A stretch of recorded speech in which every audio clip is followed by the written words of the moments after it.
gotta harvest some hops.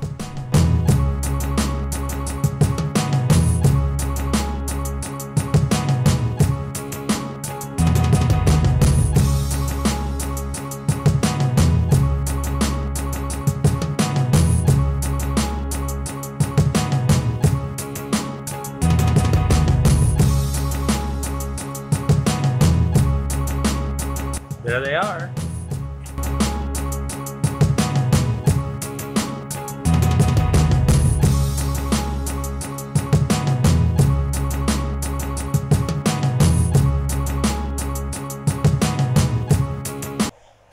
There it is, 2 ounces of hops. I know what you're thinking. That's not a lot. And it isn't a lot. This is my second year trying to grow these Cascade hops. Last year, I think I got more, to be honest. But this year, what happened was I had one really strong bind coming up and 2 or 3 more followed and they all got destroyed. One, I was trying to trim this one little dangle that wasn't doing well and I accidentally pulled up the root of a strong one, my fault. The other one was going up the little trellis and it got snapped on its own. It tried to fit through a crack and snapped. So I was left with these little weakling ones that went up that didn't get much at all. So I legit only had one really strong one that yielded about 2 ounces. It's okay. These also started really late. They started like, I want to say like the end of May. Mid-May, sometime around there. And what you want to do now is dry these out for a week. Some people put like a fan like on a screen and let them really dry out. I'll probably just keep them maybe in this even. Maybe I'll lay them out like on a plate or something because they're pretty much there. Last year I waited way too late and they were already brown by the time I picked them. This year I'm like, you know what? I'm not doing that.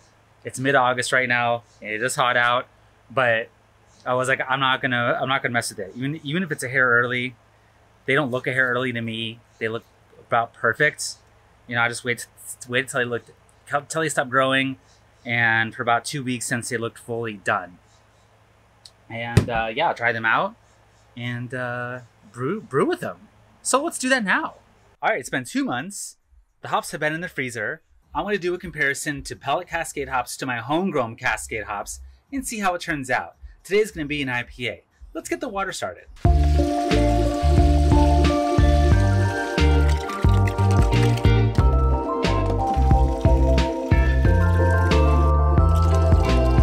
So I am having some water issues today, just a little bit, but it's no big deal. I went to the store to get some water, more water. They were out of distilled water. I don't have time to go looking for more water at different stores. So this is what I got. I was able to pick up some purified water, but it says with minerals in it. Don't know how much, that's about 1 gallon. And then I had to add about 1/2 gallon of tap water, carbon filtered, of course. So you gotta work with what you got sometimes. So there's a problem with the grain aside from the water. Not a big deal, just a little bit of a big deal. I ordered the wrong grain. Let me show you. I swear I don't do this on purpose.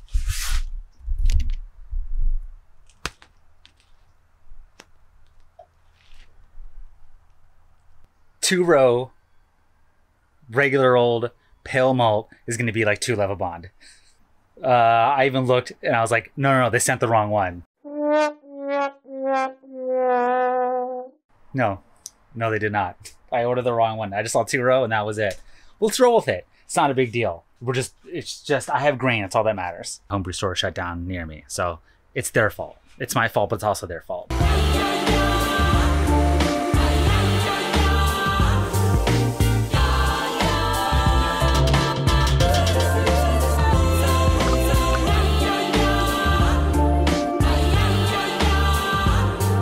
All right, Daisy, are you ready to help me figure out some of this water profile? We have a little bit of purified water with some minerals and about 1/2 gallon of carbon filtered tap water and 2.5 gallons of distilled water. What do you think we should do? Thinking 200 ppm worth of sulfate, maybe 130 grams worth of calcium, and about 85 worth of chloride. Does that sound good to you? Sounds perfect.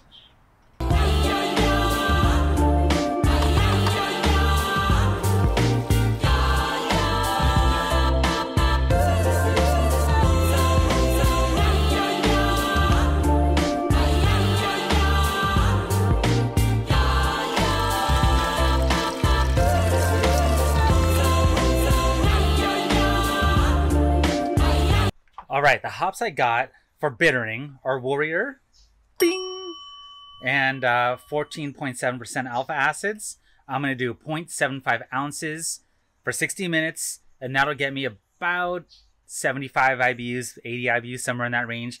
I'm going for about 90 IBUs. I will add a little bit of Cascade pellets right at the end there, then dry hop exclusively with pellets separately, and then with my homegrown hops separately as well.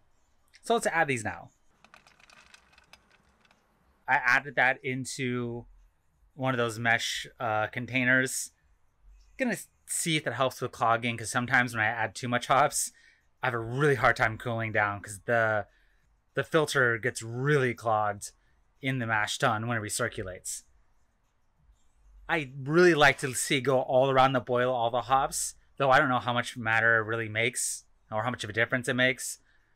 I think Brulosophy did do something on that for what it's worth if you want to look into it, whether you put it in a container in the boil or whether you let all the hops just roll around in the boil.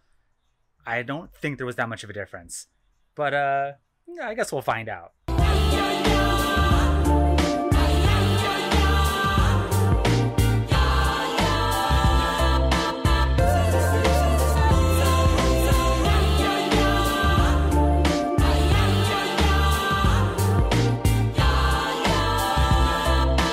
I don't know how I'm going to cool this down.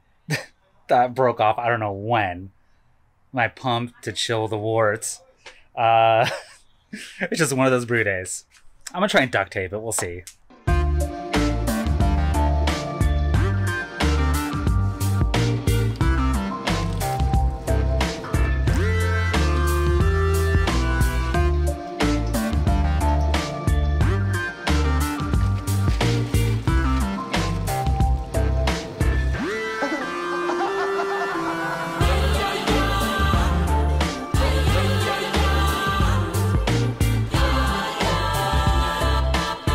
I got Verdant yeast, great success in the past.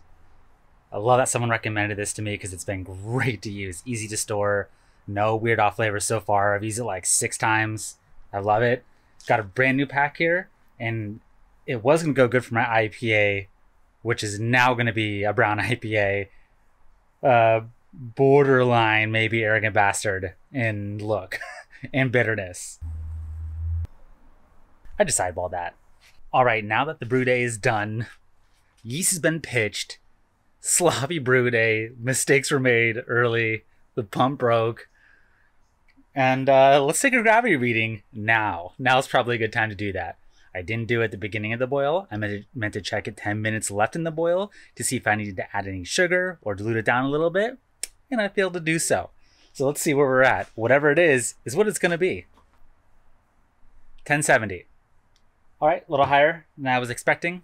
I was going for 1065. What I'm going to do now is wait 2 weeks, wait till he's done, or wait till these are done fermenting.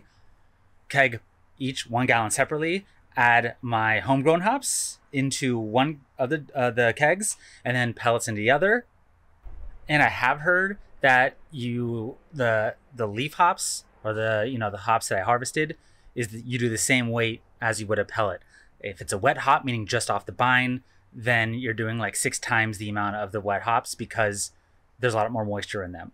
I think averagely, your leaf hops are going to be about the same as your pellets, for what it's worth.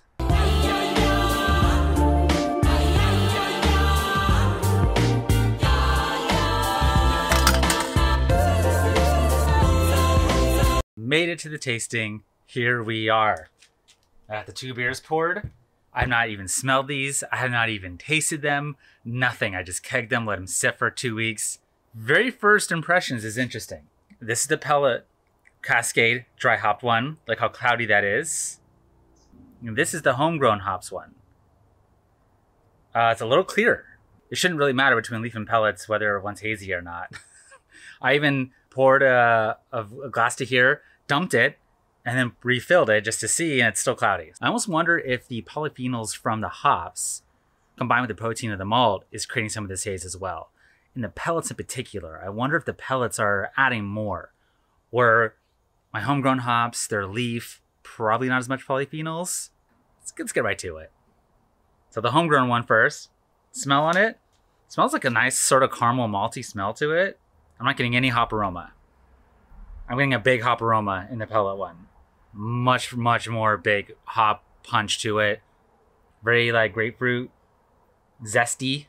It's a really nice smell actually. Nothing in the homegrown hop. My homegrown hop smell. It's interesting. I don't know why. I did the same amounts. Nice bitter taste to it. Really clean. Not at all sweet. Great malt balance. Really nice. Man, the Munich Malt is interesting.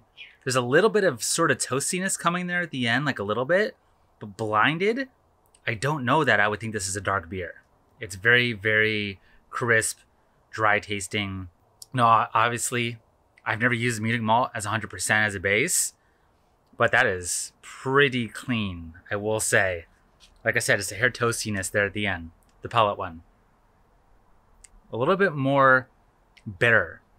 Like, I can taste the hops that are sitting in there. It sticks on a tongue a bit more. The resins stick on a tongue a bit more.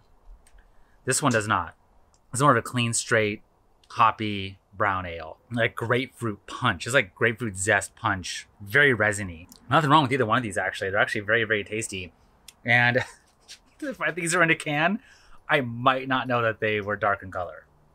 It's very good. Very dry. I actually prefer the overall taste of my homegrown hop one. If I could put the aroma into this one and the taste of this one, I think it'd be a great beer. Very, very good. And still good. All right, there you go. Thank you for watching, and see you next time.